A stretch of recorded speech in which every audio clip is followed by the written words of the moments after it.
एक दिन फकीर के घर रात में चोर घुस आए। घर में कुछ भी नहीं था, सिर्फ एक कंबल था जो फकीर ओढ़े लेटा हुआ था। सर्द रात थी। फकीर रोने लगा, इसलिए नहीं कि चोर आए, बल्कि इसलिए कि घर में चुराने के लिए कुछ भी नहीं है। उसकी सिसकियां सुनकर चोरों ने पूछा, भाई क्यों रोते हो? फकीर बोला, आप आए थे, जीवन में पहली दफा। ये सौभाग्य तुमने दिया, मुझ फकीर को भी ये मौका दिया। चूंकि लोग फकीरों के यहां चोरी करने नहीं आते, सम्राटों के यहां जाते हैं। तुम चोरी करने क्या आए? तुमने तो मुझे सम्राट बना दिया। ऐसा सौभाग्य। लेकिन फिर मेरी आंखें आंसुओं से भर गईं, सिसकियां निकल आईं। चूंकि घर में कुछ है ही नहीं।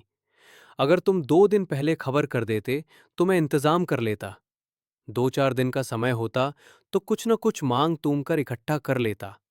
अभी तो बस यही एक कंबल है मेरे पास। ये तुम ले जाओ। और देखो, इनकार मत करना। इनकार करोगे तो मेरे हृदय को बड़ी चोट पहुंचेगी। चोर घबरा गए। उन्हें कुछ समझ नहीं आया। ऐसा आदमी उन्होंने कभी देखा नहीं था। चोरी तो वे जिंदगी भर करते आए थे, लेकिन ऐसे आदमी से पहली बार मिलना हुआ था। पहली बार उनकी आंखों में शर्म आई। पहली बार वे किसी के सामने नतमस्तक हुए। मना कैसे करें? कंबल ले लिया। लेना भी कठिन था, क्योंकि इसके पास और कुछ था ही नहीं। कंबल लिया तो पता चला कि फकीर नंगा है। कंबल ही उसका एकमात्र वस्त्र था, वही ओढ़नी, वही बिछोना। फकीर बोला, तुम मेरी फिक्र मत करो, मुझे नंगे रहने की आदत है। फिर तुम आए हो सर्द रात में, कौन घर से निकलता है? कुत्ते भी दुबके पड़े हैं। तुम चुपचाप ले जाओ, और जब दोबारा आओ तो मुझे खबर कर देना।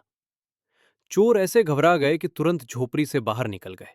जब बाहर जा रहे थे, फकीर चिल्लाया, सुनो, कम से कम दरवाजा बंद करो और मुझे धन्यवाद दो। आदमी अजीब है, चोरों ने सोचा।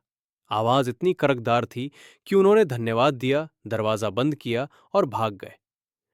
फकीर खिड़की पर खड़ा होकर दूर जाते हुए उन चोरों को देखता रहा। कुछ समय बाद वे चोर पकड़े गए। अदालत में मुकदमा चला। वो कंबल भी बरामद हुआ, और वो कंबल पहचाना गया। वो प्रसिद्ध फकीर का कंबल था। जज ने तुरंत पहचान लिया।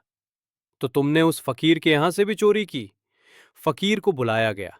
जज ने कहा, अगर फकीर कह दे कि ये कंबल मेरा है और तुमने चुराया है, तो किसी और प्रमाण की जरूरत नहीं।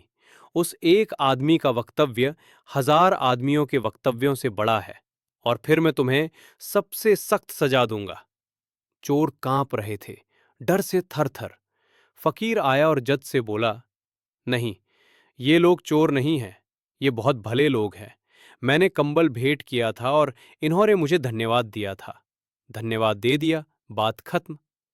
मैंने दिया, इन्होंने लिया। इतना ही नहीं, जब ये बाहर निकले तो दरवाजा भी बंद कर गए। जज ने चोरों को छोड़ दिया। फकीर बोला, इन्हें मत सताओ, ये अच्छे लोग हैं। चोर फकीर के पैरों पर गिर पड़े, बोले, हमें दीक्षित करो। वे संन्यस्त हुए। फकीर बाद में खूब हंसा और बोला, तुम सन्यास में प्रवेश कर सको, इसीलिए तो कंबल भेंट दिया था। इसे तुम पचा थोड़े ही सकते थे। इस कंबल में मेरी सारी प्रार्थनाएं बुनी थी। झीनी झीनी बीनी रे चदरिया, इसी को ओढ़कर मैंने ध्यान किया था। इसमें मेरी समाधि का रंग था, मेरी साधना की गंध थी। तुम इससे बच नहीं सकते थे। मुझे पूरा भरोसा था कि ये कंबल तुम्हें वापस ले ही आएगा। उस दिन तुम चोर बनकर आए थे, आज शिष्य बनकर आए हो। मुझे भरोसा था, क्योंकि बुरा कोई आदमी है ही नहीं।